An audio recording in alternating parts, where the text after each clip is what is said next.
if you're thinking about doing something or putting it out there, like the longer you wait is just pushes it back even more. And that time is going to pass regardless of what you do with it.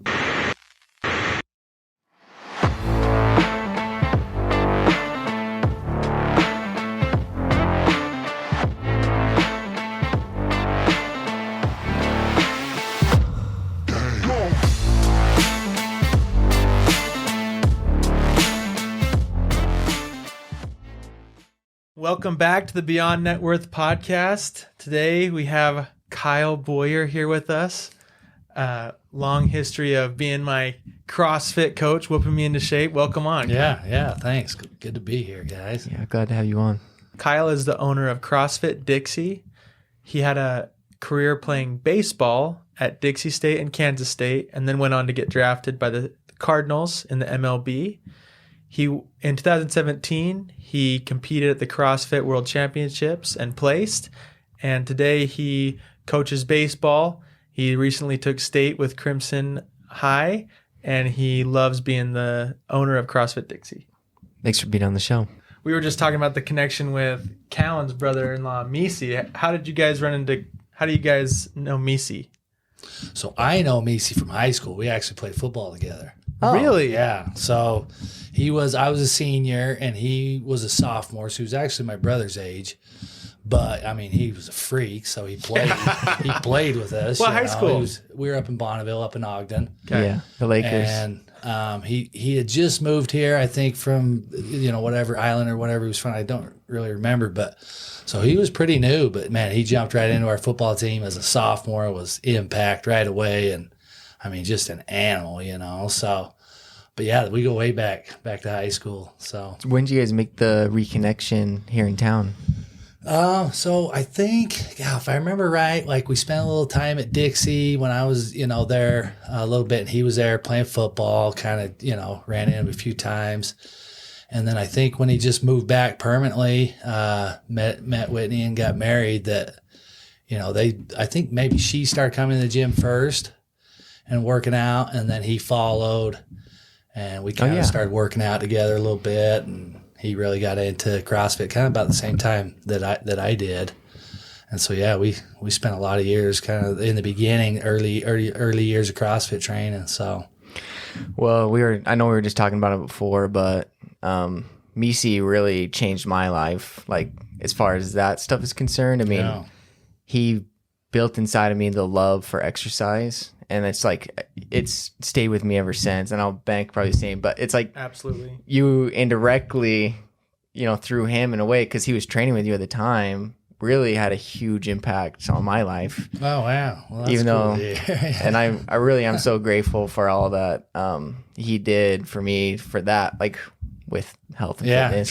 Training young athletes. And, that's kind of something that I always talk about is just, exposing that to as many people as possible, even at a young age, because I mean, I don't know if there's anything that can be more long-term, like I think even to some degree or some point, like we stop working, we retire, but hopefully like we keep, working on our bodies and trying to stay healthy. And so to me, it's always, been just a lifelong thing. But anyways. Exercise is true to life, right? Like all the same things that you can apply in the gym, we always apply in business or family, like all the same discipline and reps, things like that, they can apply in anything. 100%, man. Totally agree. So back me up. So you guys, you were at high school in Ogden.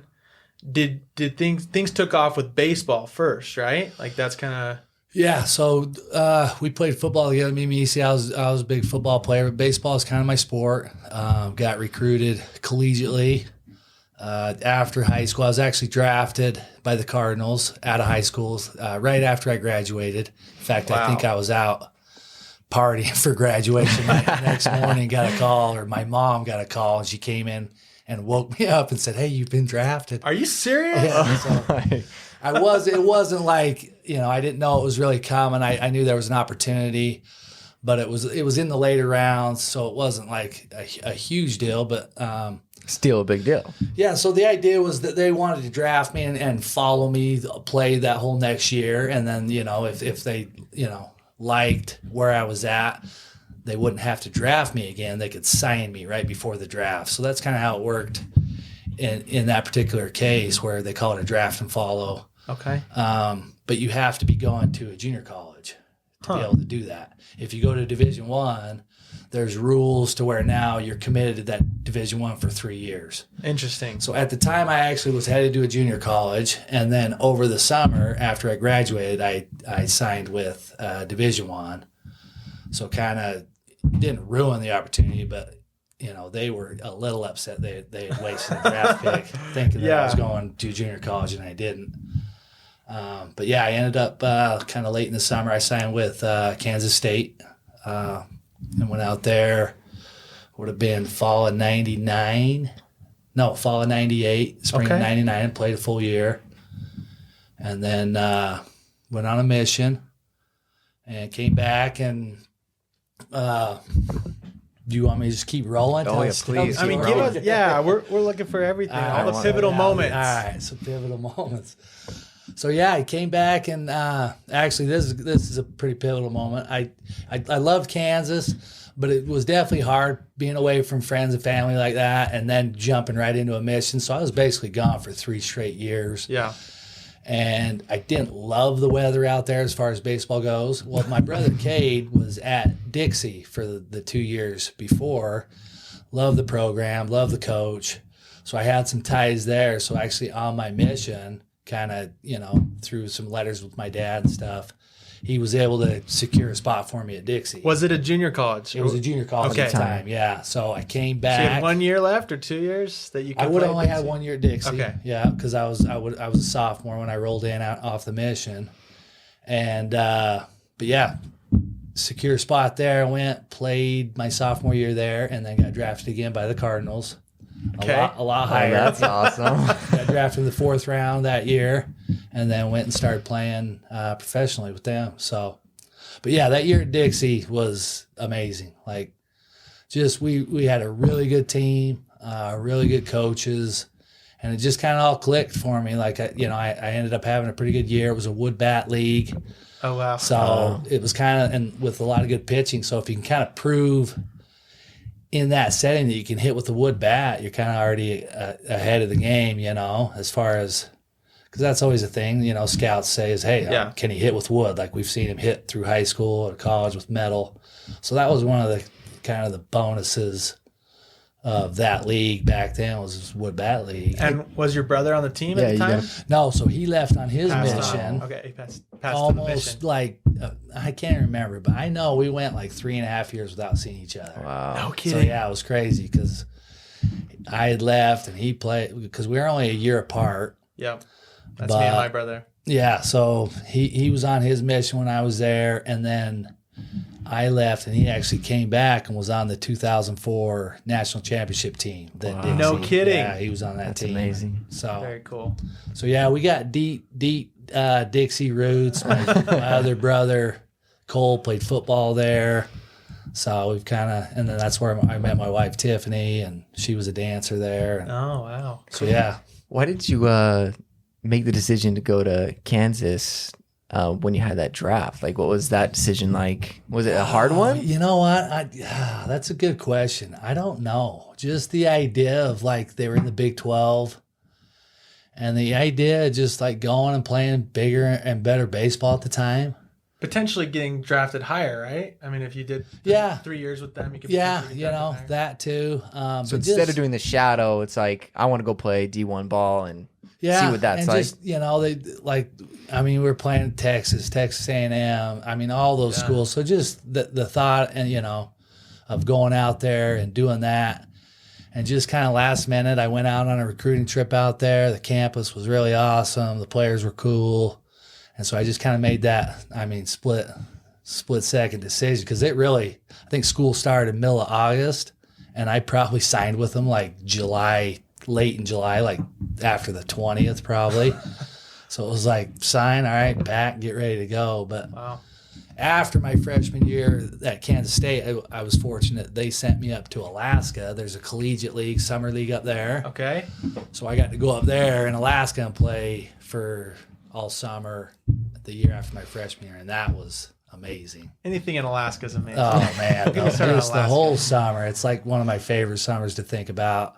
So did some fishing, and it's a collegiate league up there, so you travel to all these different towns where they have these teams, and so you literally get to see all of Alaska. Like we were in the most northern It's a big part. place. Yeah, I know. So long bus rides, but Lots of moose in the road, I'm sure. we had them in our neighborhood, just giants too. But so Better it was pretty baseball cool. weather than Kansas. Yeah. Well, the summer was awesome. I remember one time, I think it was July 4th, we started a double header at like 9:00. They never turned the lights on. And then they had fireworks right after, and you could barely see them. It's so bright. It's bright as day. So, but That's yeah, classic. it was cool. Really fun experience. So Go ahead. Oh, I was gonna say what. Tell us more about your experience in the MLB. So yeah, I was drafted with the Cardinals. I had a pretty unfortunate thing happen. I think it was 2 weeks right before the draft. I broke my right wrist. That's important for baseball. I know, and it was I was playing basketball of all things. Sounds about right. Right, dunk ball got rejected by like a 7-foot rim, and it pushed me. my. Anyways, fell back on my wrist, but broke my wrist. But it was unfortunate. It was right in the growth plate, so it required surgery. So let me think. So what they tried to do is they tried to do a quick fix and fuse it real fast. So they did that, and they sent me out to play that summer, my first year. Wow. And it felt good. I actually had a really good first year. And then just the wear and tear of baseball and how much you use your hands and your wrists, the fracture came back that next winter. And it was just bothering me. It wasn't strong, but I still went out to spring training that year. But probably a month and a half, 2 months into the season, it was done. I could barely hold a bat. It was getting really hard to throw. So I had to quit that season and go back for a second surgery. And this one was a lot longer process. They pinned it. They wanted to, do it right. It was an 8-9 month rehab to get better.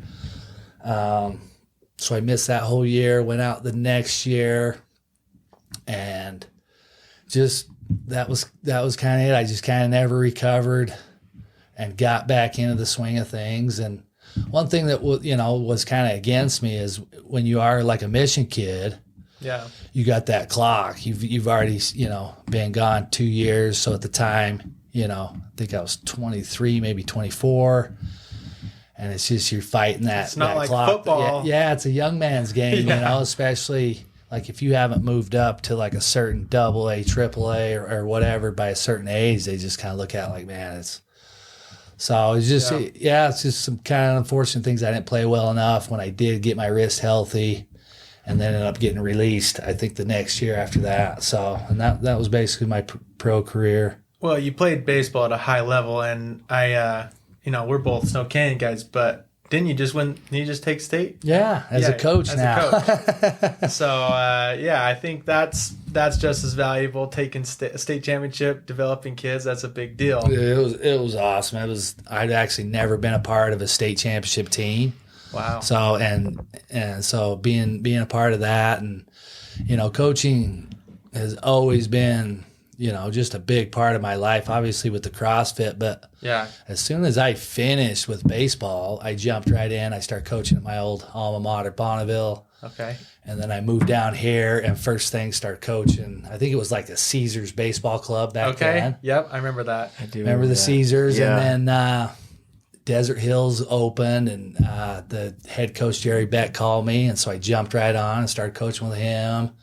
A couple years after that, the coaches at Dixie State invited me to come coach with them. So I went over there and coached with them. So coaching's just always... Coaching's in your blood. Coaching's in my blood, especially baseball. It's just... I obviously got a soft spot for baseball, but Yeah. and then with the with the CrossFit, I mean, it's coaching daily with that too, you know. So I want to ask, okay, because the baseball players I know, they're some of the strongest, most coordinated athletes. But I will say, I don't know many baseball players that love burpees or conditioning. Typically, they're pretty lazy on the conditioning side of it. How does a baseball player go to CrossFit? Tell us about that transition. How did you find CrossFit having a baseball background? No, that's thinking back to so. Basically, I got done. I actually moved down here. I took a job working for a buddy. He was a general contractor, and he brought me down to kind of be his foreman and building houses. And my dad was a general contractor, so I just grew up in construction, and I liked it. And so I took the job and came down here, and I mean, it was probably, 18 months, 2 years after I had been done. Well, all of a sudden I'm on the construction diet, fast food every day. Yes. I mean, dude, I was probably up to 220, just nice and thick.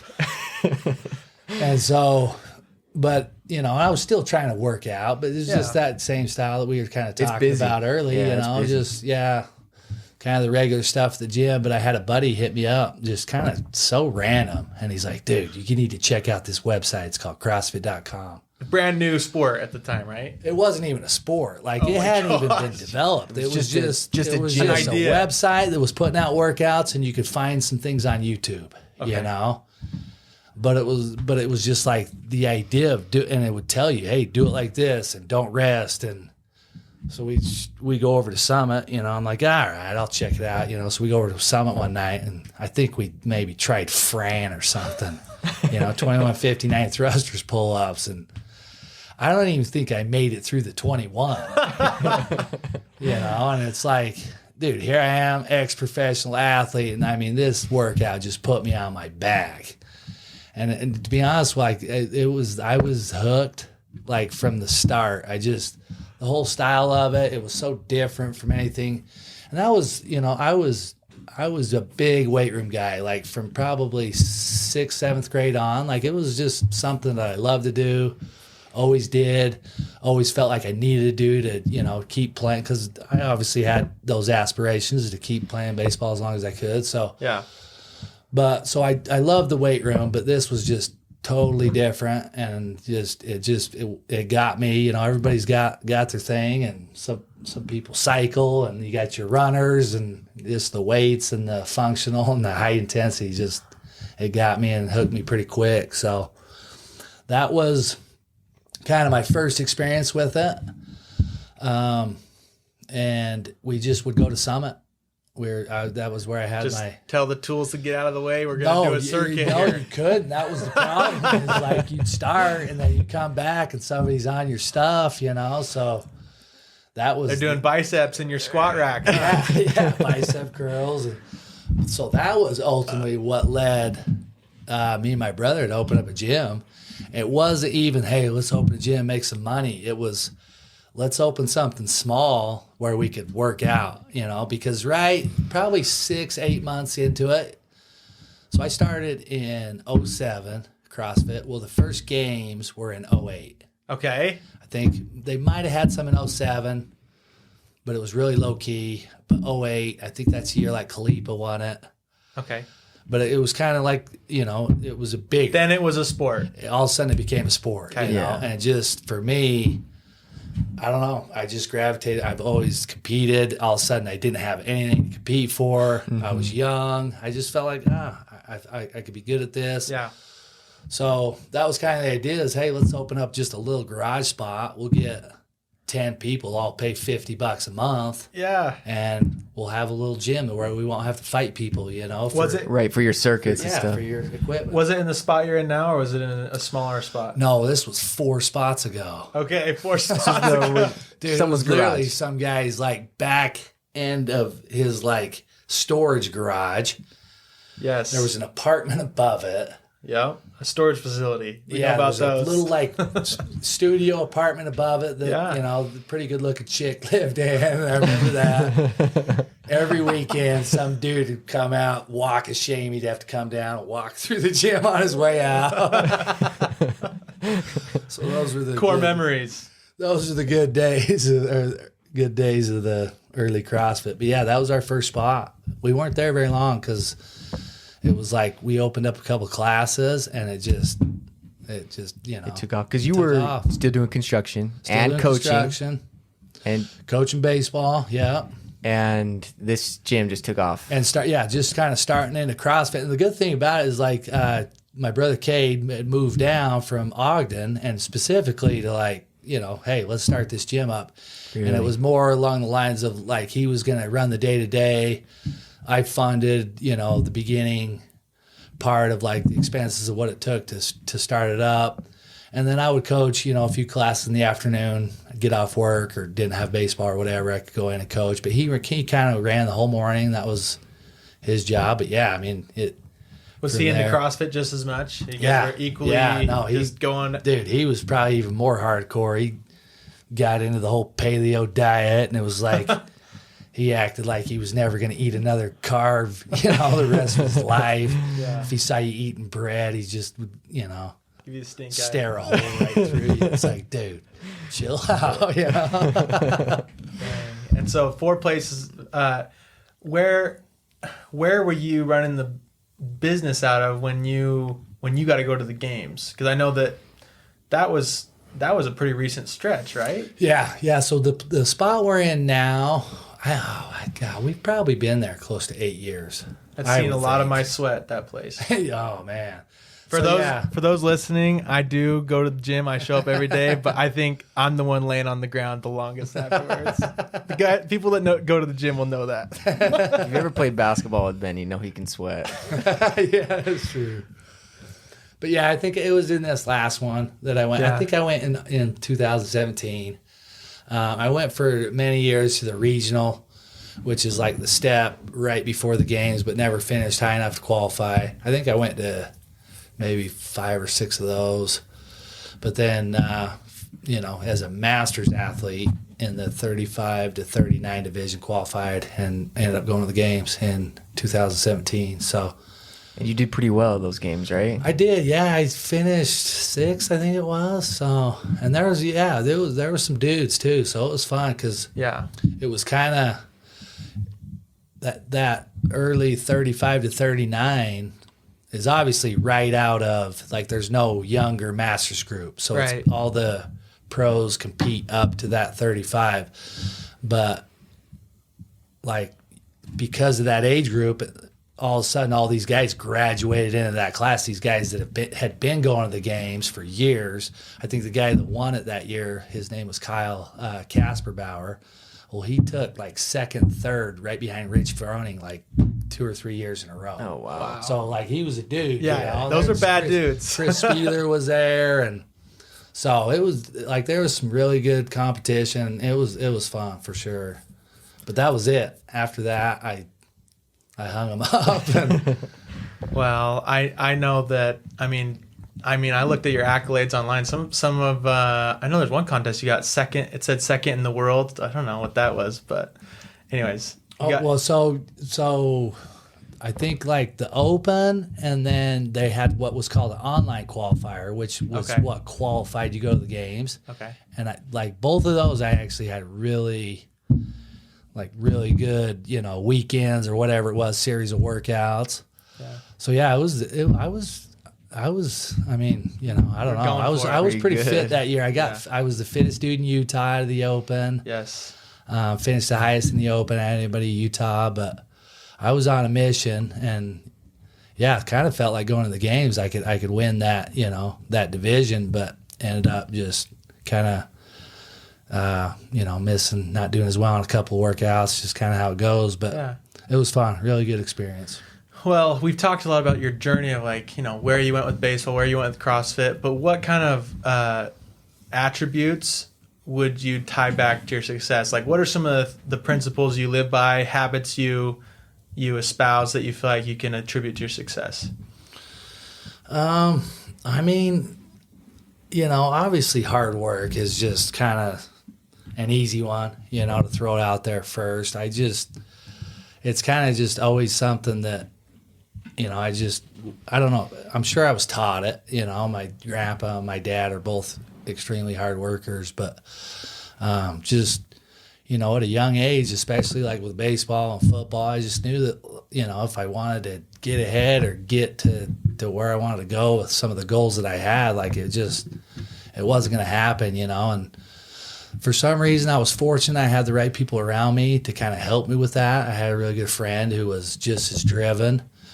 And a lot of times I was just kind of tagging along, like, I was competitive enough that I wasn't going to let him outwork me, But at the same time, like, I kind of realized that without him, I might not have worked as hard, And so, but through all that, I did learn that, that it kind of starts there. And yeah, no matter what I've tried to do or go out, tried to just at least make that one of the first and foremost principles that I, try to live by.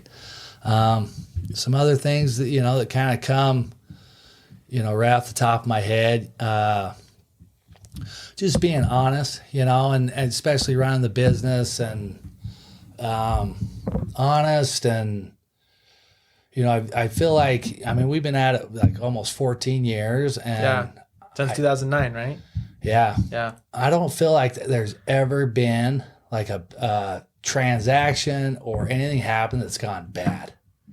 When you're talking that many people coming through the doors and, so I really I'm proud of that. The fact that like, I've never let like money or, hey, you guys charged me wrong or whatever, like get in the way of like what's actually really important, a relationship or seeing that person around town at some point in the future. Like, is that worth, the $50 that they say that I mischarged them on or whatever, and, I've been done dirty plenty of times, by just having that many members and people come through the door and, so, but that's something that I definitely am proud about and kind of hang my hat on is that, for me, it's never just been about money and, hey, let's get as much as we can and screw everybody else. Like, well, the culture is evident. Like, have I brought you in with me a couple of times? No. Okay, that's a crying shame.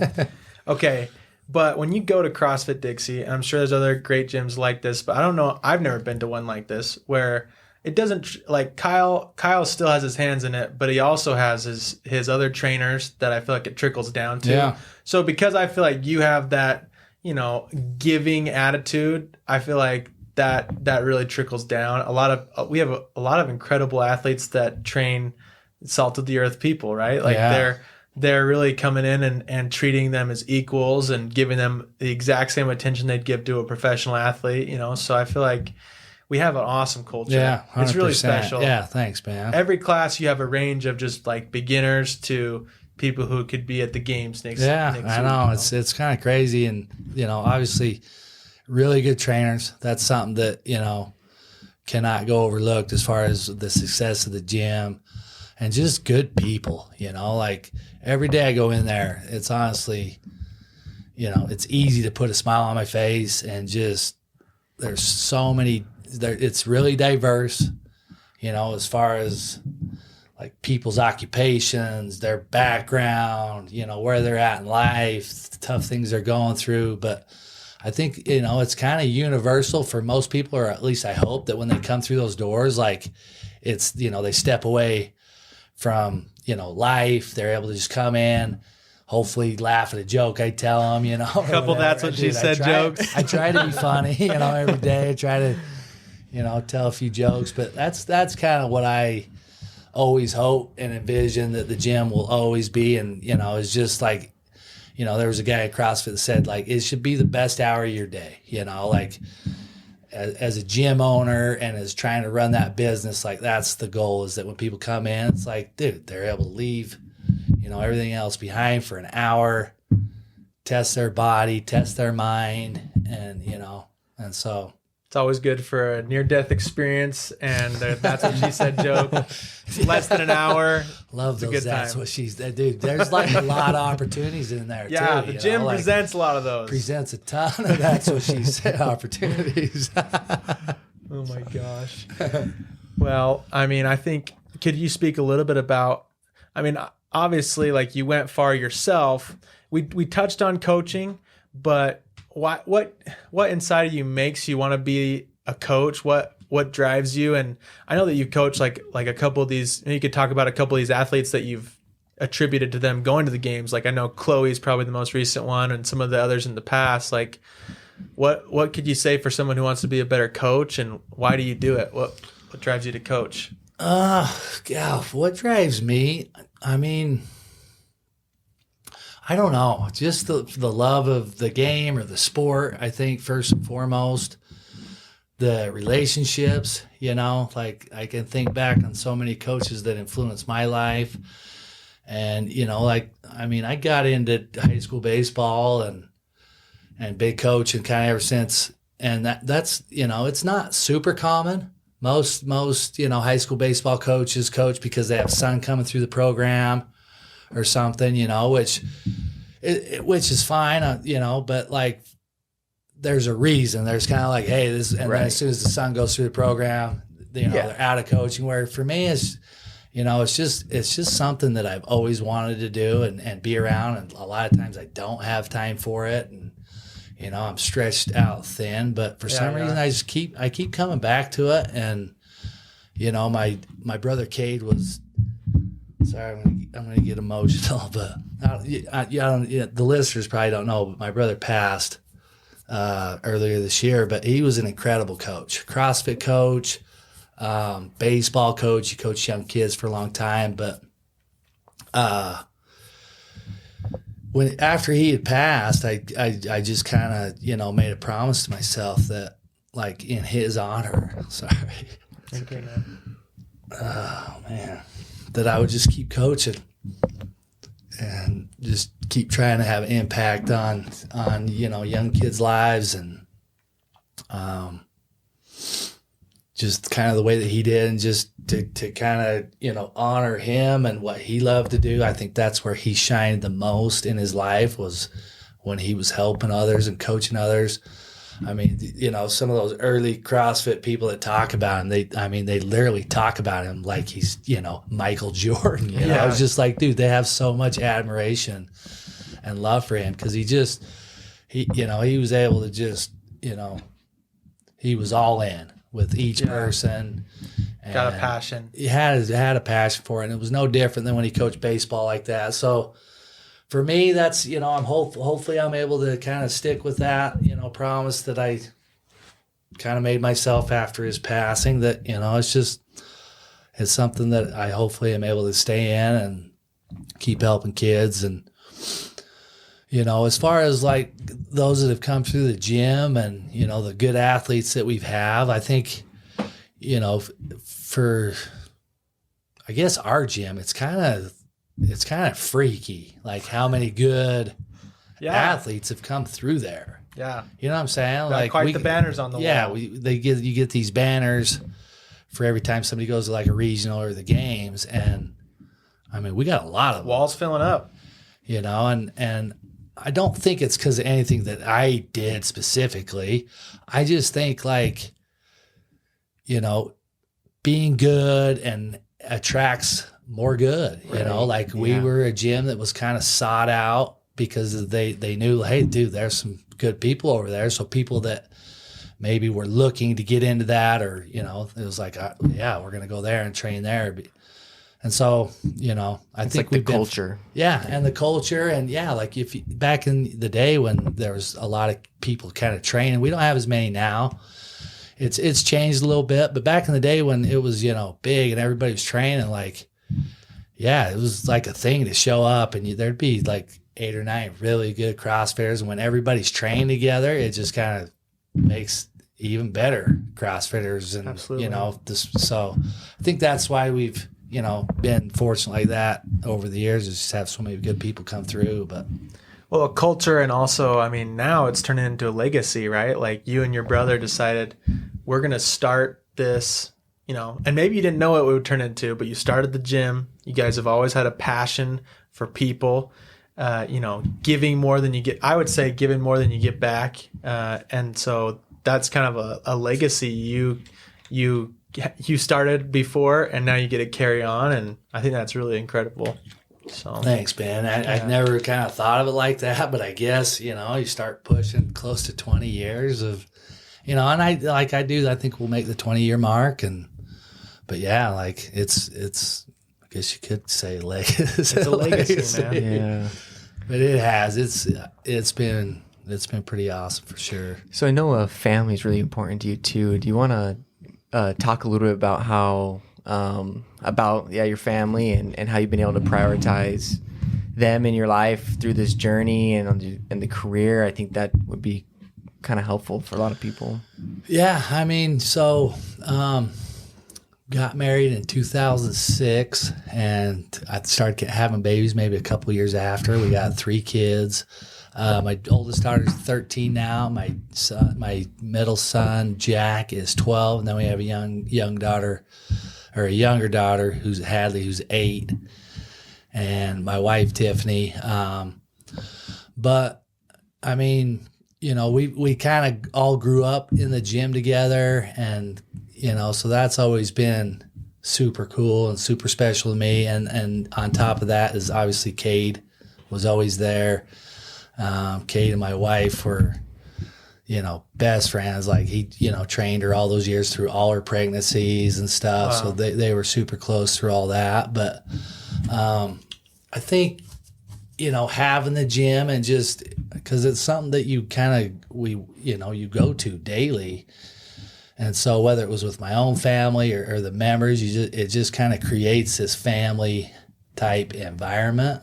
Well, you are who you're around the most, yeah, right? For sure. And, I honestly feel super fortunate that, I was able to, bring my kids up through that. Not only like for them to see like good examples of, hard work and dedication and just importance of being healthy and fitness, but just a lot of time spent together in there, and even now, like, Saturday, Sunday, whatever, we'll go over and work out as a family and, so, but I mean, I'm super close with my family. I have, let's see, there was 3 brothers. Kate passed. I have 2 others that one of them, Quinn, lives here. He's involved in the gym too, yeah. Yeah, Quinn's there, and then older sister. But we've always been super close. Our kids with the cousins are close, and so family's just always been kind of big for me, big for my wife, and we've been fortunate to just be put in a good position to where we do have time to spend with family and to do those things that we want to do. But losing Cade this last year was hard. It's been hard for the family. Obviously, been hard for my parents, but it's also, like over the last, what's it been, 6-7 months, like, there was some moments and some things that have happened that have brought us, closer. And so there's been some positive to it for sure. It's in a situation like that, you have to try to look for the positive, or you'll just never get over a tragedy like that, so, but. Absolutely, man. Well, you guys have kind of rallied together, and I know that it was a huge blow to the whole community, but I think, we have that plaque up in the gym with his name on it. I think people, hopefully they think about it a little bit when they're working out, and I think for those that knew him and those that learn about him, I think they do. Yeah. So I know we threw that up there, and it was a good day. It's to needed. Get that picture up and the plaque of him, and I think the plaque just talked about that he was a co-founder with the gym, and so. But yeah, I mean, 100,000% CrossFit Dixie wouldn't be where it's at or what it is without Cade and just his passion, for CrossFit in the early days and for the members. And they kept coming back because they had a really good coach who, was passionate and showed that he cared. And I think in those early days, that was why it blew up like it did for us, so. Absolutely. Well, I you're a man of many talents. You got a firefighting shift here in an hour. So we want to make sure we're respectful of your time. And I want to make sure we get in, if you could give one or two takeaways, maybe one big takeaway for our listeners, whether it be something that they could apply to business or their workouts or anything, like what would you say is something that everyone would benefit to keep in their mind as they go through life? Jeez. I got to come up with something profound here. Huh? Not necessarily. When I was going through my fire certs, and so I kind of... Tell us a little about that too. Yeah, so I was training, running the gym, training. Well, 2008 hit, the construction world. Well, the company that I was working for basically dissolved. Yeah. And so luckily the gym was kind of doing well enough to where, but it wasn't amazing. And by no means, because Cade was 50-50 partner, we weren't like rolling it in. So I kind of, had a buddy start talking to me about fire, and I was like, well, let's jump on and maybe do volunteer for a while and just kind of see where it goes from there. Well, I got into it and I loved it. It fit me, just hard work, gotta giving be strong. back, saving people's lives. Just the camaraderie of the guys, in the station. It kind of felt I that can't even team imagine. atmosphere, So it was just something that just kind of clicked and drew me in instantly. But I remember going through the process. I was 33. I can't remember. Let's see. 2013 is when I got on. So yeah, it's just, not too many people think, hey, I'm going to get in a fire at 33, But I just remember kind of having, this thought, and I can't remember if somebody had said something that made me think about it or actually said it specifically, but they just said it, I can't remember. Something was happening. I was like, oh, I can't do that. Like, I don't have time. And by the time I get it done, and might have been the chief that's there now. He's super awesome and just really wise like that. But he kind of just said to me, like, well, this time's going to pass regardless, like in 2 years, it's going to be 2 years. So it was like, start it now. And even though it doesn't seem like the right time and, it doesn't seem like it's going to fit, like, you worry about the day-to-day and chip away at it. And, dude, in 2 years, like, it'll be done, And when I started fire, I had kids and was running a gym and coaching. And, wow. But I just was like, all right, I'm going to do this. And, I don't know if you guys know much about it, but it's a ton of testing. Take a ton of tests. It's an academy that runs, 6 or 8 months, something like that. Really?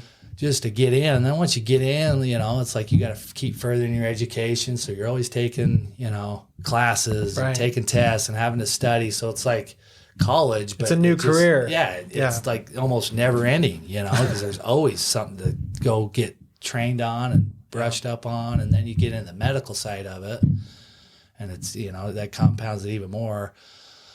But I think that was just a huge, I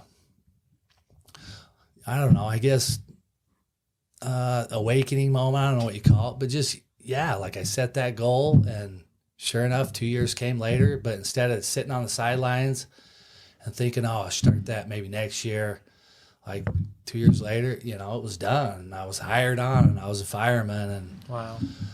So I think if I was to give any advice like that, it's like if you're thinking about doing something or putting it out there, like the longer you wait is just pushes it back even more. And that time is going to pass regardless of what you do with it, whether you take advantage of it, and same thing like going back to school and getting a master's or something, It's never the right time, especially the older you get. But that was kind of one thing that I learned, like through that fire service is, just the time's going to pass regardless. So get it done, Absolutely. Yeah. So, yeah, may as well set your mind to something and do something. Like you hear about people who say like, oh, I don't want to go. Yeah. Like you said, like, I don't want to go back to school at 40. It's like, well, you're going to be 44 in 4 years, whether you have a degree or not. Yeah. Right? So, like it's just, that's kind of that thought process of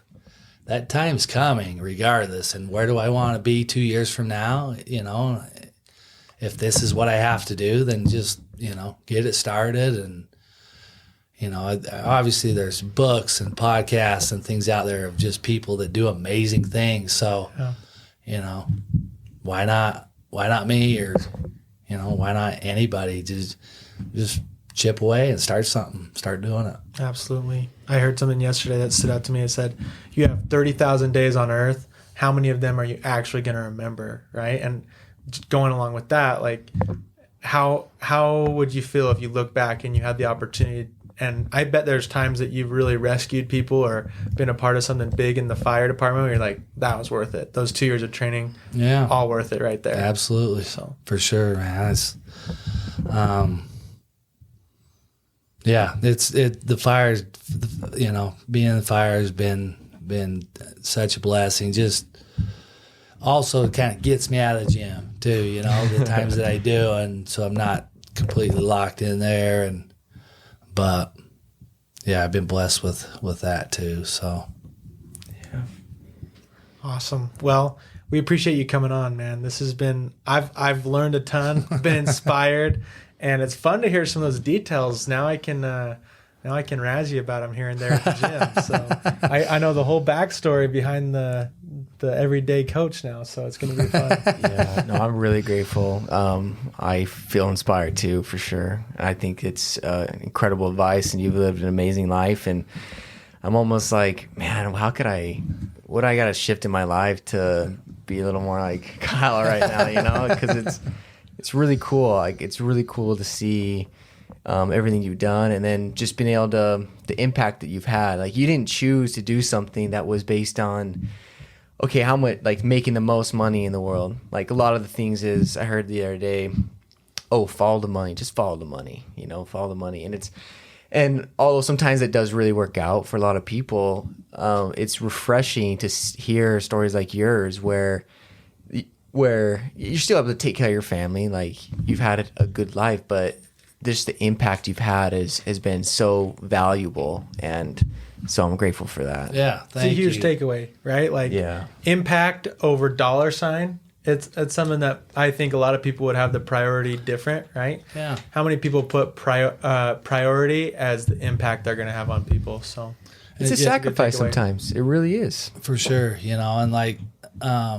I remember, I'll tell a quick story before we get done. But please, yeah. I remember I was working construction. I was just out of baseball, working construction, hadn't finished my degree.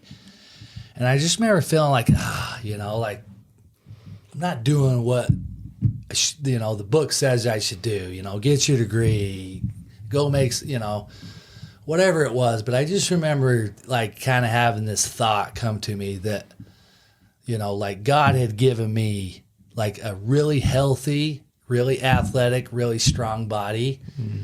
And I just felt like no matter what I did, like that's where I had to go in my direction to like for my career. Yeah. Like sitting, and I'm like, and obviously I'm not knocking anything, but that was just what was for me. Like that's what God had given me. And so even if I would have stayed in construction, like that's not easy, that's super demanding. And then the coaching side of it. And then obviously with CrossFit, super physical, demanding, running a gym and just coaching every day, and then fire. So I honestly feel like from that moment when I just had that thought, like I've really tried to stick to it. I've tried to stick to like, hey, like use what God gave you, and get up every day and be active. And that's how you're going to, provide for your family and make a living. And, so it was kind of weird. I was riding like a lawnmower or something. I can't remember because the construction company I worked for, we were so slow. It was like the start of the crash recession. Yeah, and so I was mowing the lawn of a subdivision that we had just developed, and there was not a lot in there sold. Yeah. But I just remember like having that thought, like like don't think you got to follow this path because that's what is typically said you need to do. Like you've been given some things and some opportunities, and so I feel like I've done that. You haven't spent many days stuck at a desk. Dude, I have not. Not too many people can say that. That's pretty impressive. I know, man. I mean, it says a lot because there might be people out there that have had a similar experience. Like, maybe not just for that, but that maybe I should do this with my life. Like an impression like that, but didn't have the courage to follow it. Yeah. So there's that too, because there's a lot of pressure to be like, well, how is my in-laws? Are they going to be very impressed with me because that I'm a coach or that I'm going to this? Like, there's a lot of pressure, societal pressure. Yeah. Pressure to like, hey, know what to do or what is the right thing to do, and by no means is that not the right path for somebody else. Sure. And obviously there's tons of people that have done really well and still do really well. And, but for me, it was, that's kind of the direction it went. And I feel like I've been super, super blessed. And it's your blessing. Was it ever a curse? Like, did you ever look back like, hey, I wish I would have taken a different path? Or was it like, no, this was it for me and this was perfect? I haven't looked back. That's awesome. I do obviously feel like my baseball career was cut short. And so there's, obviously some regret or wish there. But from everything that I've done since baseball, like, I'm super happy. I honestly couldn't see myself in doing anything else than kind of what I'm doing. So, I mean, if somebody can say that, then I think they're in the right spot. Here's your other takeaway. If you're drafted to the MLB, don't go play dunk ball with your friends. Just stay away from dunk ball. That was a dark day, dude. I remember. Yeah. Well, I mean, I think it's anyone who's had a moment like that, they push themselves to the highest level, right? So like, it's a heartbreaker when you go to college football or you go to the MLB or you go to some other high level thing, and it's like you have those high level regrets because you push yourself to a high level. So I think it says a lot about the journey, right? Yeah. So the ride's worth the fall, and everything's worth it in the end. Yeah, for sure, man. Thanks for coming on. Yeah, thank you for being on. Guys. Let you go. That was awesome. Happy to be a part of it. Kyle Boyer, CrossFit, pro baseball, and business entrepreneur extraordinaire. Thanks, man. Thanks for being on. Thanks, guys.